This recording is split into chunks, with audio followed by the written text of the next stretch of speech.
Hello everyone, இன்னைக்கான வீடியோவில் மயில் இருக்கும்ல, நிறைய வீட்டில் கும்பிடுவாங்க, ஒரு சிலவங்க வீட்டில் கும்பிட மாட்டாங்க. நம்ம பொங்கல் முடிஞ்சு அப்புறம் வரும் இந்த மயிலருன்றது. அன்றைக்கி வந்து நிறைய பேர் வீட்டில் விரதம் இருந்து சாமியெல்லாம் கும்பிடுவாங்க. நம்ம வீட்லேயும் கும்பிடுவாங்க. அதுக்காக ஸ்பெஷலாக மயில் கோலம் தான் மோஸ்ட்லி போடுவாங்க எல்லார் வீட்லேயும்.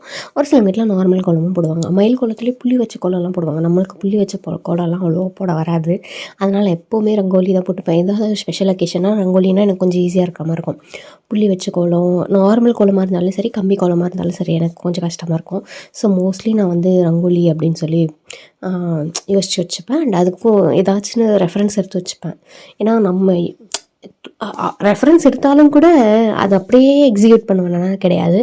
அது கொஞ்சம் கொஞ்சம் நமக்கு ஏற்ற மாதிரி ஆல்டர் பண்ணிக்கிறது. ஒரு சிலது அதிலே கொஞ்சம் கஷ்டமாக இருக்கிற மாதிரி இருக்கும். அது நமக்கு கொஞ்சம் ஈஸியாக இருக்கிற மாதிரி மாற்றிக்கிறது. அந்த மாதிரிலாம் பண்ணி நான் மாற்றி மாற்றி தான் கொஞ்சம் போடுற மாதிரி இருக்கும். பட் நான் சும்மா ஒரு ரெஃபரன்ஸ் பார்ப்பேன். ஓ இப்படி போடுவாங்களா, ஓ இப்படியெல்லாம் போடுறாங்களா அப்படின்னு சொல்லி சும்மா ஏதாச்சும் பொங்கல் செலிப்ரேஷன் வருது அப்படின்னு சொல்லி பார்த்தா பொங்கலுக்கு என்ன கோலம் போடலாம், பொங்கல் எப்படி போடுறாங்க அதெல்லாம் பார்ப்பேன். நான் பானைலாம் எப்படி போடுறாங்க, இது நல்லாயிருக்கா, அது நல்லாயிருக்கா, இது கூட இது சேர்த்தா நல்லாயிருக்குமா, இந்த கலரில் இருந்தால் நல்லாயிருக்குமா அப்படிங்கிற மாதிரி நான் சும்மா லைட்டாக பார்த்து வைப்பேன். அதே மாதிரி தான் மயிலருக்கும் பார்த்து நான் சும்மா ஒரு டைம் வரைஞ்செல்லாம் கூட பார்த்தேன். லைக் எப்படி நம்ம வரையலாம் அப்படிங்கிற மாதிரி வரைஞ்செல்லாம் கூட பார்த்தேன். அதே மாதிரி வரைஞ்சனால கொஞ்சம் ஓரளவுக்கு ரிசம்பிள் பண்ணுற மாதிரி தான் வரைஞ்சேன். இது நல்லாயிருக்கா இல்லையான்னு சொல்லி நீங்கள் ஆல்ரெடி பார்த்துட்ருப்பீங்க. ஒவ்வொரு வீடியோலையும் தமிழ்லேயும் நான் வச்சுட்டு இருந்திருப்பேன். சரி பரவாயில்ல, நல்லாயிருக்கா இல்லையான்னு சொல்லி கண்டிப்பாக கமெண்ட் செக்ஷனில் சொல்லிட்டு போங்க. சரி வாங்க, without any further delay let's jump into the video. நம்ம அன்றைக்கி வந்து என்னென்ன பண்ணுவோம் அப்படின்னு சொல்லி நான் உங்களுக்கு சொல்லியிருக்கேன். சாமி கும்பிடும்போது ஃபஸ்ட்டு வந்து காலையில் ஒரு ஏர்லி மார்னிங்கில் ஒரு சிலவங்க கும்பிட்ருவாங்க. லைக் எப்படி சொல்கிறதுனா ஒரு 6 o'clock 7 o'clock கும்பிட்ருவாங்க. நம்ம கொஞ்சம் லேட்டாக தான் கும்பிட்டோம், வெயிலெல்லாம் வந்ததுக்கப்புறம். அப்போ வந்து ஃபஸ்ட்டு கம்பு வெல்லம் கலக்கி வச்சு படைச்சிட்டு அது சாப்பிட்டுட்டு அதுக்கப்புறம் தான் சாப்பாடு செய்வாங்க. ஃபஸ்ட்டு எல்லார் வீட்லேயும் அதுதான் கும்பிடுவாங்க. நம்ம வீட்லேயும் அப்படி தான். இங்கே இருக்கிறவங்க எல்லோரும் அப்படி தான் கும்பிடுறாங்க. உங்கள் வீட்டு சைடில் வேறு ஏதாச்சும் பழக்கம் இருந்தால் அதுவும் சொல்லுங்கள். இல்லை நாங்கள் இது தானே வச்சு கும்பிடுவோம், நீங்கள் என்ன எதை வச்சு கும்பிட்றீங்க, அந்த மாதிரி ஏதாச்சும் இருந்தால் கூட சொல்லுங்கள். நம்ம வீட்டு சைட்லலாம் அப்படி தான் கம்பு வச்சு தான் கும்பிடுவாங்க. அண்டு இது வந்து அன்றைக்கி காலையிலே எழுந்து கூட கோலம் போட்டிருக்கலாம். பட் எனக்கு என்னென்னா காலையில் நம்ம லேட்டாக எழுந்துட்டோம் இன்கேஸ் அப்படின்னா ரொம்ப கஷ்டமாயிரும் கோலம் போடுறதுக்கு. அதனால் நைட்டே போட்டு வச்சிடலாம் அப்படின்னு சொல்லி கொஞ்சம் இதுக்கு நிறைய கலரும் போட வேண்டி இருந்துச்சா, சரி நைட்டே போட்டுடலாம் தான் கொஞ்சம் பெஸ்ட்டாக இருக்கும் அப்படின்னு சொல்லி நான் நைட்டே போட ஆரம்பிச்சிட்டேன். இதுவே எனக்கு நிறைய நேரம் எடுத்துச்சு. லைக் ஒரு 4 hours கிட்ட போட்டிருப்பேன்னு நினைக்கிறேன். நான் மட்டும் போட்டதுனால யாராச்சும் ஹெல்ப்புக்கு இருந்தாங்கன்னா மாற்றி போட்டிருக்கலாமா இருக்கும். இப்போ நான் போட்டிருக்கல இந்த கோலம் தான் ஃபஸ்ட்டு நான் மைண்டில் ஃபிக்ஸ் பண்ணி வச்சுருந்தேன். அது நல்லா இல்லைன்னு சொல்லி அதுக்கப்புறமா இது மாற்றினேன். இது என்னமோ கொஞ்சம் பெட்டராக வந்த மாதிரி எனக்கு ஒரு ஃபீலிங். உங்களுக்கு எது பிடிச்சிருக்கு அப்படின்னு சொல்லி சொல்லுங்கள். அது போட்டிருந்தாங்க இங்கேயும் ஒருத்தவங்க. அது வந்து ஃபஸ்ட்டு க்ரோமில் அதுதான் வந்திருந்தது. அதை தான் பார்த்து இங்கே போட்டிருந்தாங்க போல். இதை விட எனக்கு என்னமோ இது கொஞ்சம் பெட்டராக இருந்த மாதிரி ஒரு ஃபீலிங். அதனால் ஃபஸ்ட்டு போட்டதை அழிச்சிட்டு அதுக்கப்புறம் இது போட்டு அவுட்லைன் மட்டும் போட்டு பாருங்கள். ஸோ உங்களுக்கு ஓரளவுக்கு ரஃப்பான ஒரு ஐடியா வரும். இதை விட இது பெட்டரா, அதை விட அது பெட்டரான்னு சொல்லி. நோட்லேயும் சும்மா பேப்பர் பென் வச்சு கூட போட்டு பாருங்கள். இதை விட எது பெட்டர்னு சொல்லி உங்களுக்கு தெரிஞ்சிச்சுன்னா அதை எடுத்துகிட்டு போய் அப்படியே எக்ஸிக்யூட் பண்ணலாம். ஃபஸ்ட்டு கலரெல்லாம் கொடுத்துடாதீங்க. ஃபஸ்ட்டு அவுட்லைன் ஃபுல்லாக வரைஞ்சிட்டு அதுக்கப்புறமா பாருங்கள் இது கொஞ்சம் பெட்டராக இருக்குமா, அது கொஞ்சம் பெட்டராக இருக்குமான்னு சொல்லி அதுக்கேற்ற மாதிரி நீங்கள் வந்து டிசைட் பண்ணிக்கோங்க. நான் அப்படி தான் பண்ணேன். ஃபஸ்ட்டு அவுட்லைன் வரைஞ்சிட்டேன். ஓரளவுக்கு இது ஓகேவாக தான் இருக்குது அப்படின்னு நமக்கு தோணும் போது நம்ம வந்து கலர் கொடுக்க ஆரம்பிச்சிடலாம். கலர் கொடுத்துட்டு பார்க்கும்போது நம்ம அவுட்லைன் போட்டு பார்த்ததை விட இன்னும் கொஞ்சம் பெட்டராகவே இருக்கும். ஸோ அவுட்லைன் போட்டோடனே கொஞ்சம் மொக்கையாக இருக்குது அப்படின்னு உடனே நீங்கள் ஃபீல் பண்ண தேவையில்ல. நம்ம கலரெல்லாம் கொடுத்து நல்ல கலர் லைக் இந்த கலருக்கு இந்த கலர் காம்பினேஷன் கொடுத்தா நல்லாயிருக்கும் அந்த மாதிரிலாம் இருக்கும்ல.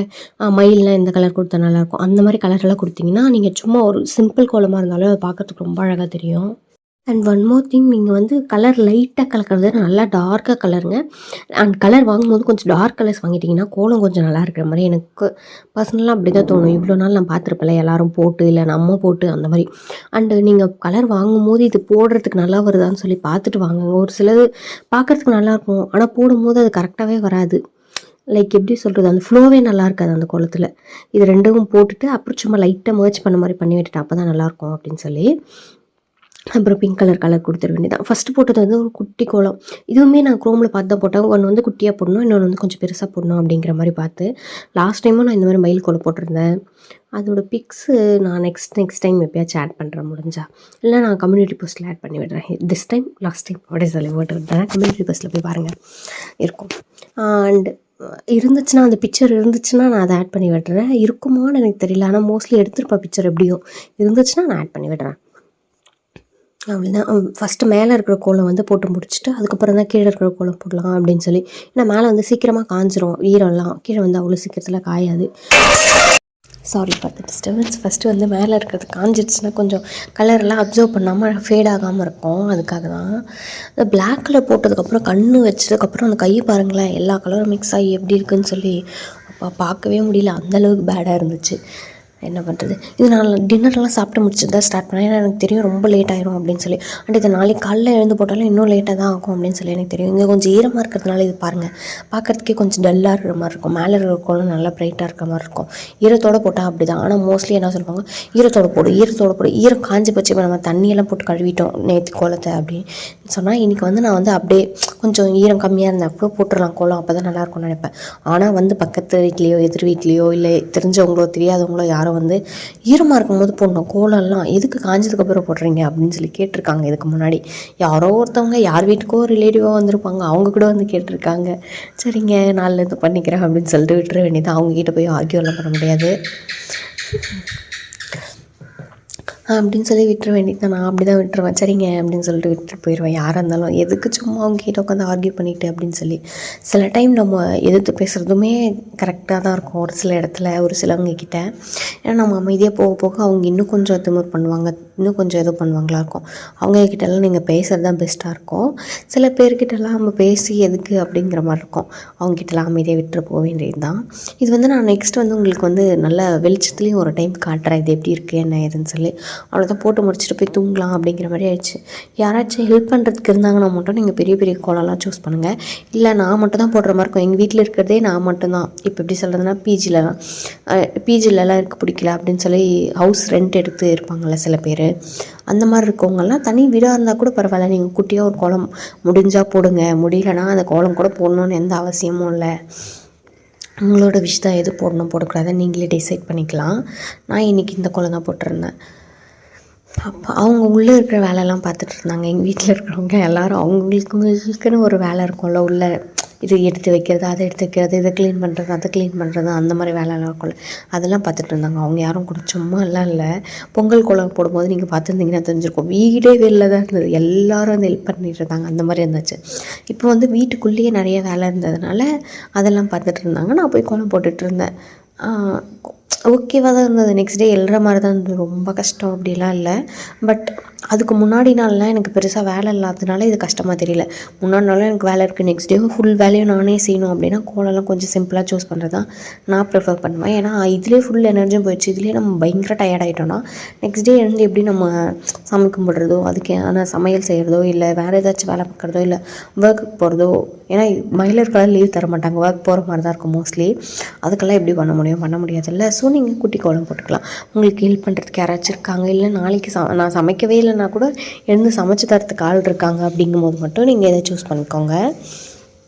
அவ்வளோதான். இது வந்து நெக்ஸ்ட் டே மார்னிங் எப்படி இருக்குதுன்னு சொல்லி பாருங்களேன். நல்லா இருந்தது, பிரைட்டாக.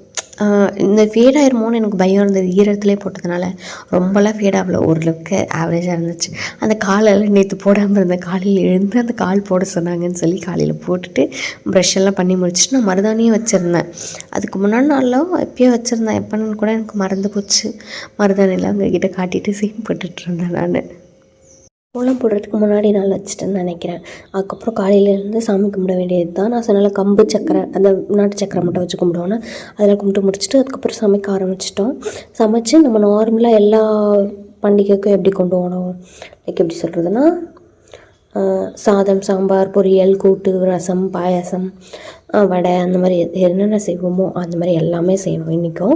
அந்த மாதிரி செஞ்சு நம்ம பூஜை ரூமில் ஒரு இலை போடணும். அதை வந்து வாழை இலை போடுவாங்க நம்ம வீட்டில். அங்கே வந்து அந்த மாதிரி சாமி கும்பிட்டு அதுக்கப்புறம் நம்ம காலையில் கும்பிட்டோம்ல கம்பு வச்சு, அதை வந்து தனியாக வச்சுருப்பாங்க, அங்கேயுமே வச்சு நம்ம சாமி கும்பிடணும். அங்கே வந்து பூசணிக்காய் இலையிலே போடுவாங்க. இப்படி கம்பு பூசணிக்காய் இலையில வச்சு சாப்பிட்டோம், அதே மாதிரி பூசணிக்காய் இலையிலே அந்த சாதம், சாம்பார், பொரியல் அதில் வந்து ஒவ்வொரு இலையிலையுமே எல்லாமே வச்சு கும்பிடுவாங்க. அதே மாதிரி தான் கீழே நம்ம பூஜை ரூமில் வந்து வாழை இலை வச்சு கும்பிடுவாங்க. நம்ம வீட்டு சைடு அப்படி தான் ஃபாலோ பண்ணுறாங்க. உங்கள் வீட்டு சைடு எப்படி ஃபாலோ பண்ணுறாங்க அப்படின்னு சொல்லி சொல்லுங்கள். நான் வந்து க்யூரியஸாக கேட்பேன், அப்படியா அப்படிங்கிற மாதிரி இருக்கும்ல, அந்த மாதிரி தான் இருக்கும் கமெண்ட்ஸில் நான் பிடிக்கும்போது. ஸோ நீங்கள் உங்களால் முடிஞ்சால் ஷேர் பண்ணுங்கள், உங்களுக்கு தெரிஞ்சதெல்லாம் உங்கள் வீட்டு சைடு எப்படி கும்பிடுவாங்க, நீங்கள் எப்படி ஃபாலோ பண்ணுவீங்க அதெல்லாம் சொல்லி. அவ்வளோதான் இன்றைக்கான வீடியோ. இன்னொரு வீடியோ வந்து உங்களை மீட் பண்ணுறேன். until then, bye bye, see you soon guys, bye.